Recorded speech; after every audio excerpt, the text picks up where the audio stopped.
You ask Tiger to solve. This deals with linear equations with one unknown. The final result is b equals 8. Let's solve it step by step. Simplify the expression. Group like terms. Combine like terms.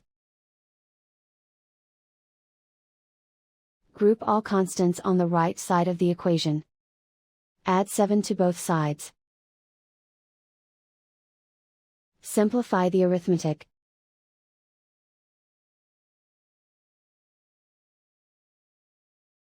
Isolate the b. Multiply both sides by -1. Remove the ones. Simplify the arithmetic. And so the final result is b equals 8.